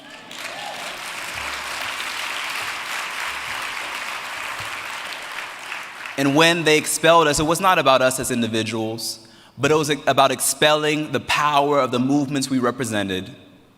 I hail from a state that is the birthplace of the Klan, but I also hail from a state that is the birthplace of the Nashville student movement, where young people like John Lewis and Diane Nash and Bernard Lafayette and C.T. Vivian and James Lawson sat down as a way to stand up against Jim Crow. I come from a state where young people, after the buses were bombed in Anniston, said, "We will continue the freedom rides." I come from a state where Ida B. Wells led crusades against lynching. I come from a state of Highlander Folk School where civil rights leaders from across this nation trained to challenge white supremacy. I come from a state where Dr. King came to stand with sanitation workers as he launched the Poor People's Campaign. And so we come from this duality of our history. And so we come to rise up against the children of Jim Crow. They have names. Their names are Governor Bill Lee. Their names are Speaker Sexton. Their names are Lieutenant Governor Randy McNally. And in this state, I would be remiss if I didn't talk about the name of Greg Abbott. I almost said George Wallace, but he stands in the same tradition. Governor Abbott and Governor Lee are allies in this right-wing war on the progress made by freedom fighters, many of whom paid with their very lives to move us forward. We see this through inhumane border policies and destructive policies to labor and healthcare and draconian bans on abortion. We see this in policies that make it easier to get a gun than it is to vote, easier to get a gun than it is to get a living wage job, easier to get a gun than it is to get quality healthcare in these states. But we come with a mandate and a testimony that Southern segregationists had a saying that the South will rise again. We stand in a new tradition that says, no, the South will rise anew. There is a new South rising from Texas to Tennessee to Louisiana to Mississippi to Alabama, a multiracial, multi-generational, multi-faith coalition that says that we refuse to go backward, that we hear the voices crying out from the other side of Nikki Haley and of Governor DeSantis saying we want to take this nation back. And we see that they're trying to take us back to a time we don't want to go to. But I come here today as Harriet's grandson to say that we're moving forward together and not one step back. We have shaped the course of history, and we continue to resist in the present. We will not allow the forces opposed to our progress to steal our future. This week, my office has received a good number of threats, including death threats, because I went on CNN a few nights ago. This is not written down, but I just feel like the Spirit is telling me to share this story with you all. I went on CNN and I condemned a country music artist in Tennessee who had a song called "Try That in a Small Town." He filmed this music video in Columbia, Tennessee, in Murray County, in front of the site of a lynching. He said, "See how far you make it down the road." This song was a lynching anthem.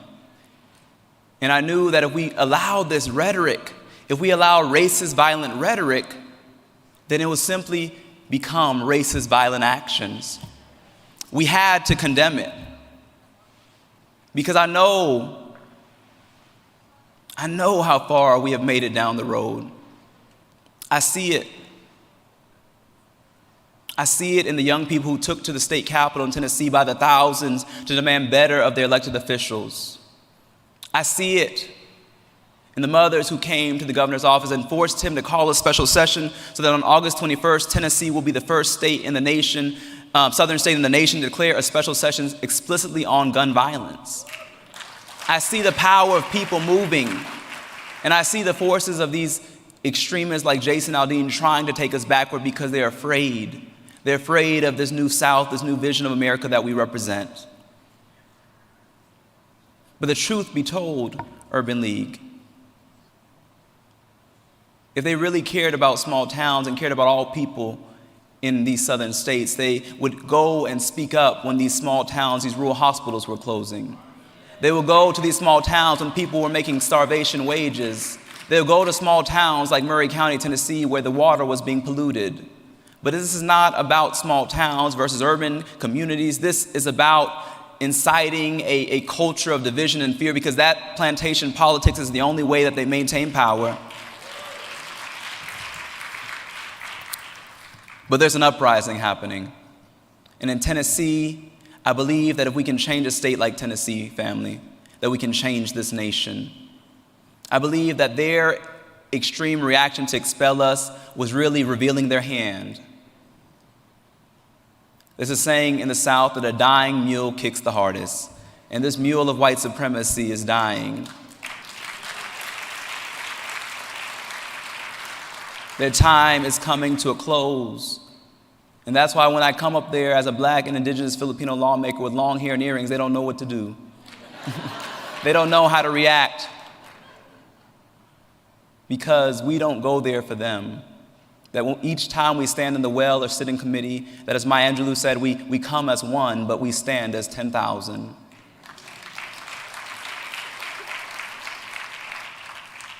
It is an honor to be here in Houston with you. I'm honored by this Freedom Fighter Award, and I know this award is not for me, but it's about the lineage of liberation from which we come from. It is a reminder that we are a people of progress, and it is an honor to accept this on behalf of the young people in Tennessee, the young people from the 1960s to present day who are leading a movement to restore our state and to say to this nation that we will not allow violence to overcome nonviolence, that we are building up a new coalition, a new South, a new Tennessee, and that from our state to your state, that I believe that we can really restore hope in this nation, because that is the greatest threat to these forces of authoritarianism, is our hope, is our persistence, is our resilience, is our ability to say we'll stand up. You can take my title, but you can't take my purpose. You can try and expel me, but I will not bow down. You can try to silence me, but I will speak up even louder. You will try to kick us out, but 4 days later we will walk back with even more people to the people's house, stronger than ever, because we are rising up as a movement that is birthed in a place that many people said, what good can come from there? But let me tell you about Nazareth.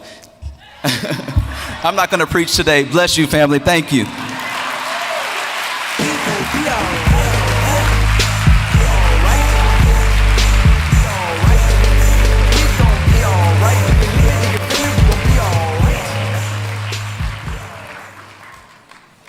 Representative Jones, an honor so well deserved. Congratulations to you again, and I think everyone in the room would agree we will be hearing more from you over the course of your career.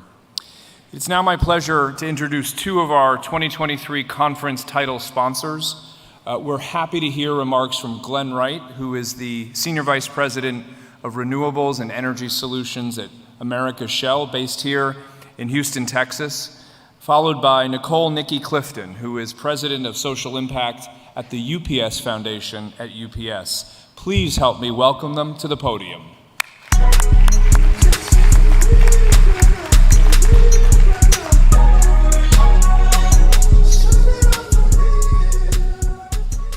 Good morning, Urban Leaguers. What a time to be in Houston. And as a proud member of this community since 1992, I'd like to take just a moment to brag about our fine city.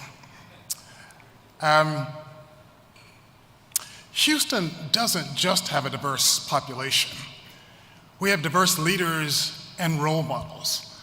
A black mayor, a black head coach of the Rockets, a black head coach of the Texans, and a black manager who led our beloved Houston Astros to not one, but 2 World Series championships. Houston is the home of artists like Beyonce, Lizzo, and Megan Thee Stallion, and we are the adopted hometown of 7-time Olympic medalist Simone Biles. I'm so proud of this city, but I'm equally proud of the more than 50-year relationship between the National Urban League and Shell. As evidence of our ongoing commitment and support, we were thrilled to contribute to the new headquarters under construction in Harlem for the National Urban League, and I look forward to all that we will accomplish together in the years to come. Like the NUL, we are powering progress. Abundant, affordable, and cleaner energy are all tenets of an economic and environmental justice. As Shell, we are working to provide more and cleaner energy. We believe we can deliver the energy the world needs today while building the energy systems of tomorrow.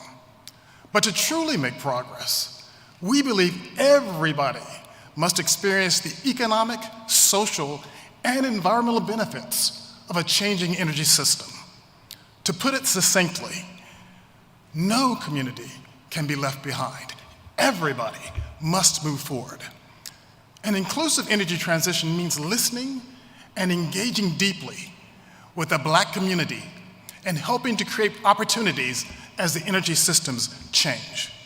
This vision of a more equitable future is also shared by National Urban League President Marc Morial. I want to congratulate him on his 20 years of service to our nation's most prominent civil rights organization. Congratulations, Marc. Everyone in this room has benefited from his leadership. Thank you so much. Over to you, Nikki.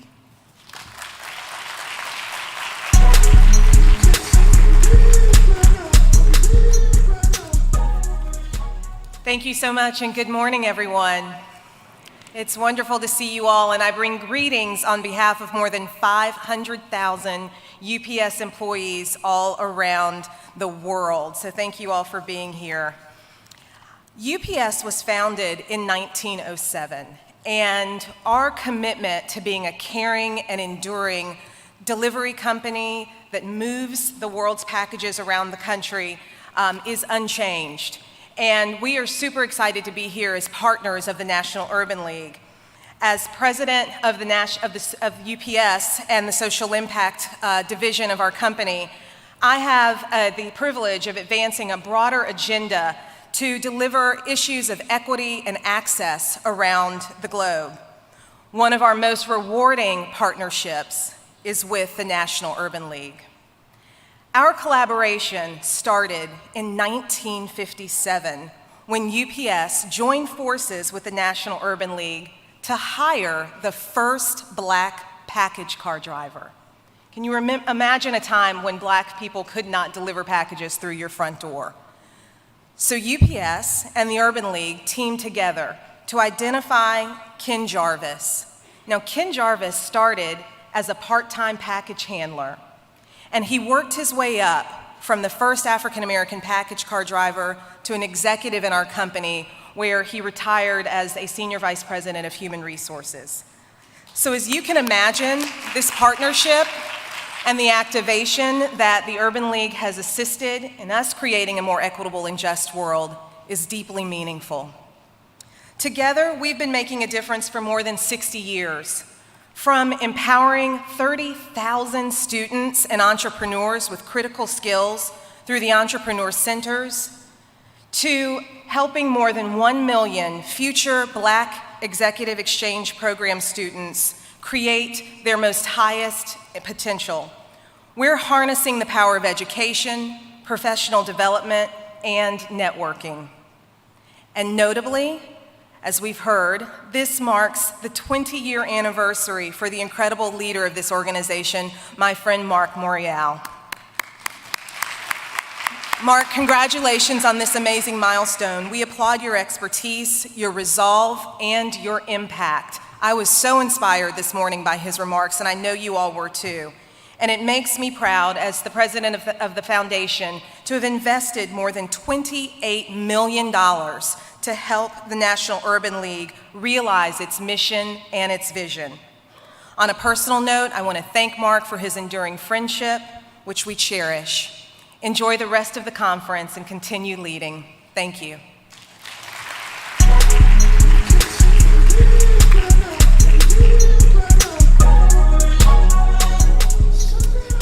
All right, this is the last time you'll hear from me. Thank you so much all for sticking with us. On behalf of the League and all its affiliates, we really want to thank all of this year's sponsors for their dedication and to ensure that the Urban League can continue our work with integrity and with effectiveness. So the talent and expertise of the Urban League staff, the senior staff and the wider teams, both at New York and in the affiliates, really are second to none. And coming to the podium is one of the League's true shining stars. Please help me welcome Rhonda Spears-Bell, Senior Vice President, Chief Marketing Officer of the National Urban League and the Executive Producer of this year's Urban League Conference. Rhonda. Let's go. If you a fly girl, get your nails done, get a pedicure, get your hair did. See you telling me I'm pretty, but it's obvious. Thank you, everyone. Thank you, Tim, again, for your remarkable leadership and devotion to the National Urban League. And thank you all for being here and hanging in with us. You and the individuals, families, and communities that you serve every day, we are the reason, you are the reason that we are here. So we hope this morning has inspired and reinvigorated you in the work that you do on behalf of so many. And we have so much more in store for you the rest of this week. So join us for our morning forums immediately following this opening plenary. Literally, they are right outside these doors. So we are waiting on you. And then be sure to come back and celebrate several phenomenal women at our Women of Power luncheon today. As always, we have something for everyone. And the Young Professionals Leads Forums this afternoon is something you don't want to miss. Thank you so much for being with us and being a part of today's discussion. As we close out this session, we invite you to dance the night away tonight with Urban League Live at the House of Blues as we celebrate 50 years of hip hop with Kid Capri and Manny Fresh and some of their friends. This can't miss event starts at 8 o'clock tonight. Make sure you get there early because we have a hot lineup of surprising guests that you don't want to miss. Also starting at noon, the National Urban League Virtual Conference is offering amazing content, collaboration, and networking throughout the 3-day virtual event. And of course, tomorrow includes a morning plenary on the state of Black America, more exciting forums, and our signature soiree, the Whitney M. Young Jr. Awards Gala. And listen, we have the mayors of the 4 largest cities in this country joining us tomorrow morning for our plenary session. You don't want to miss that. And let me say this, lastly, looking for a place to recharge between the sessions, we have the best place for you. Right outside these doors is our Urban League Now Experience and Lounge, which opens today. So we have everything there for you, from product giveaways, free headshots. This is the place for attendees to take a breather between forums or to network, or if you just want to connect with your colleagues, professionals, or just hang out a little bit. There are amazing opportunities and activations in there for you. But you can also view the full schedule at nulconference.org. Be sure to download our mobile app if you haven't done so already. It's already available. It's live on the App Store and the Google Play Store. Thank you so much, everybody, for joining us this morning and for our 2023 National Urban League Conference. Enjoy the rest of your day. You are adjourned.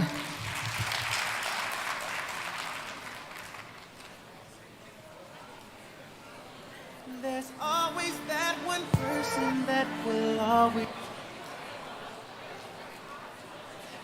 have your heart.